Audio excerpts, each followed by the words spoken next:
Dans cette discussion entre Narad et Sradalu, Anmol pose une question sur les déclarations de la mère concernant la possibilité de tout réaliser dans la matière. Il demande si cela signifie que la Terre est prête pour la vie supramentale et que Shiva pourrait venir. Sradalu explique que l'incarnation de Shiva dans un corps humain est complexe car cela implique une perte de divinité dans la matière et l'ignorance de l'esprit humain. Cependant, lorsque la matière elle-même est transformée en supramentale, Shiva pourrait s'incarner dans un corps vivant et les dieux pourraient participer directement à la manifestation physique. Pour l'instant, les dieux envoient des incarnations partielles ou mettent leur puissance dans des êtres humains déjà en évolution. Sradalu explique également que bien que tout soit possible dans la matière, la Terre doit encore collaborer et surmonter les résistances et les oppositions pour se préparer pleinement à la vie supramentale. Quant à la descente complète de Krishna, elle s'est produite lorsque sa conscience surmentale a pénétré le corps de Sri Aurobindo. Cependant, il y a une distinction entre la conscience de Krishna et l'incarnation de Krishna en tant que personnalité divine la plus élevée. À partir de 1926, Sri Aurobindo a commencé à travailler sur la transformation de la conscience supramentale dans le corps physique. Avant que cette transformation ne puisse avoir lieu, la conscience intuitive et la conscience surmentale doivent s'installer. Sri Aurobindo avait déjà réussi à transformer son corps physique dans une certaine mesure en une conscience surmentale, mais il restait encore des limites de la matière. La découverte de la mère de l'esprit des cellules est également remarquable, car cela signifie que même les cellules individuelles ont commencé à accepter cette force supramentale. Cette transformation du corps physique en une conscience supramentale, si elle avait été achevée, aurait été unique dans l'univers. Sri Aurobindo et la mère ont pionnière dans cette étape de transformation de la conscience supramentale dans la matière physique, ce qui aurait des ramifications universelles pour tous les êtres. Lors du premier darshan après la manifestation supramentale en 1960, la mère incarnait cette conscience active. Elle avait donné des instructions strictes pour ne pas la toucher physiquement. Cependant, un sadhak imprudent a attrapé sa main et est immédiatement tombé inconscient. Cela a montré les conséquences d'une petite dose de cette puissance pénétrant dans la conscience physique. Sri Aurobindo avait également averti des dangers de descendre précocement la conscience supramentale sur Terre, car cela aurait pu briser la Terre physique et les corps humains. Pour que la conscience terrestre puisse la recevoir, un espace collectif et purifié était nécessaire, d'où la création de l'ashram. Au début, seuls ceux qui étaient exclusifs dans leur concentration et leur objectif étaient sélectionnés pour joindre l'ashram. Tout contact avec le monde extérieur était filtré pour protéger cet espace et préserver son intégrité. C'était une protection nécessaire mais pas une isolation totale. Pour pouvoir contenir cette conscience supramentale, il fallait élever l'humanité représentative à un certain niveau, et la mère intervenait dans ce processus, en faisant une sadhana individuelle à l'intérieur des sadhaks. Elle a également organisé une cérémonie de la soupe, où elle infusait chaque bol de soupe avec une certaine puissance divine, en la buvant d'abord elle-même et en la donnant ensuite à chaque sadhak. Cela a permis aux sadhaks de vivre des expériences extraordinaires de la conscience supramentale et des pouvoirs divins correspondants. Cette expérience a duré environ 2 ans et les sadhaks n'avaient rien fait pour la mériter. C'était un don de la mère pour les préparer à recevoir la conscience supramentale et les préparer à l'avenir évolutif. Dans leur conscience, elle a construit et créé un ensemble qui demandait une grande pureté. Certains des disciples sont devenus instables et ont commencé à se comporter étrangement. Même après la mort d'un disciple ayant vécu ce processus, des sadhaks ont continué à afficher des comportements inhabituels pendant la méditation. Malgré cela, la mère les a tous laissés faire, car elle contrôlait la situation. Elle avait créé une collectivité qui incarnait les aspects divins surmentaux et elle était prête à recevoir le supramental. Sri Aurobindo a évoqué cette création dans ses entretiens de 1927-1928, expliquant que les dieux surmentaux devaient d'abord s'incarner dans la matière pour permettre l'arrivée du supramental.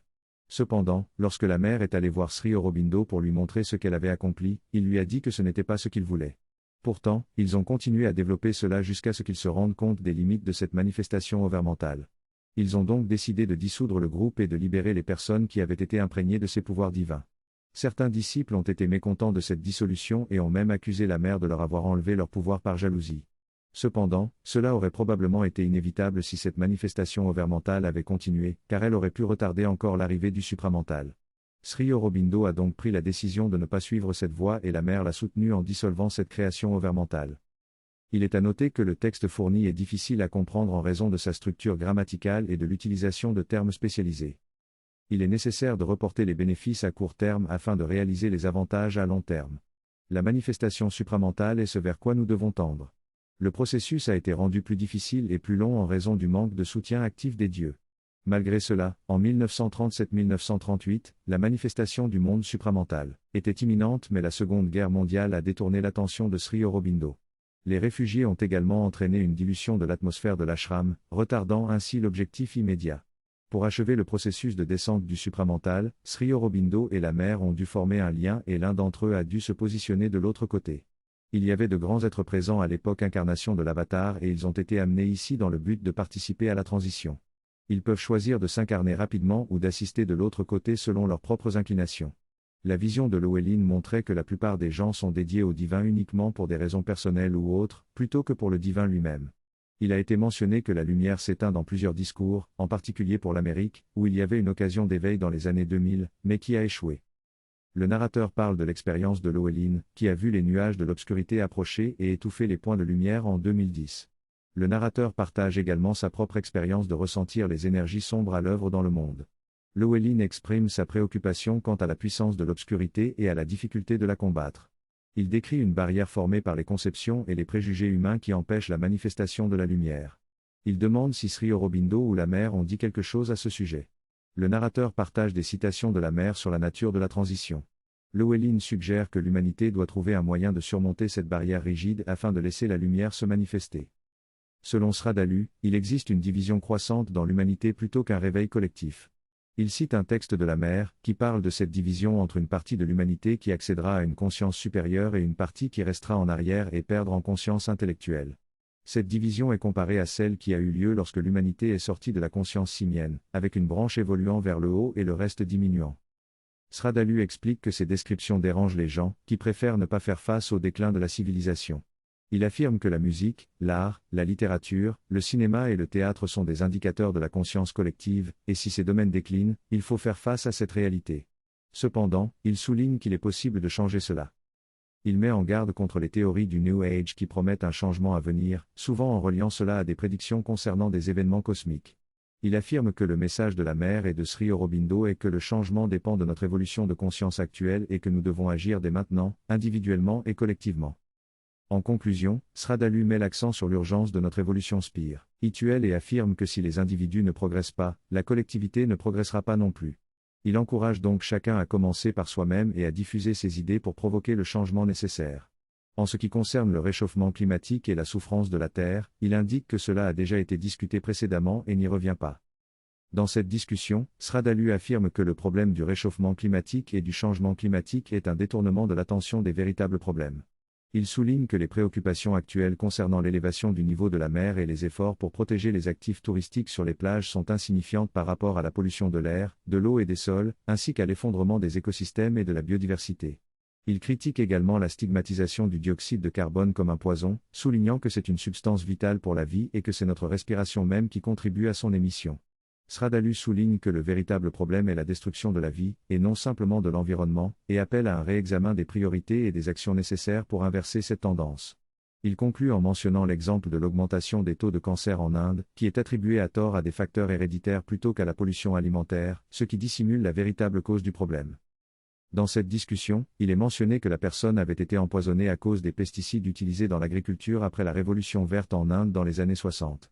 Cela l'a incité à semer des suggestions pour une agriculture biologique, mais seule la ferme Gloria est passée à l'agriculture biologique. Cependant, l'important est de se rappeler que la mer peut incarner des dieux supplémentaires si on s'ouvre à elle. Pour cela, il faut se libérer des préjugés et des attentes, et accepter son action de lumière. Malgré les obstacles créés par les institutions et les préjugés humains, il est possible de laisser entrer la lumière dans nos vies. La mère rappelle aux personnes qu'elles ont cette opportunité unique dans cette vie, qui est une chance précieuse à saisir pour réaliser leur évolution. Il ne s'agit pas de nier ou de rejeter ses désirs et attachements, mais de se focaliser sur ce but unique et important et de donner à tous les autres aspects une place moins centrale. Chaque personne doit faire un choix conscient de se dédier à cette cause et à cette opportunité.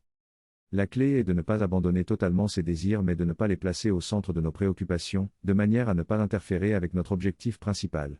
La mère nous a enseigné cela lorsqu'elle a dit à un groupe d'enfants que le moment le plus important de leur vie était maintenant. Le passé est révolu, le futur est à construire, mais l'opportunité d'agir existe maintenant. C'est le moment où nous, pouvons prendre les mesures nécessaires pour avancer vers l'avenir.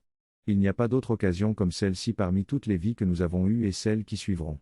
Une fois la transition faite, nous n'aurons plus la même force évolutive de la nature pour nous aider à franchir les obstacles. Le temps est donc venu de passer à l'action.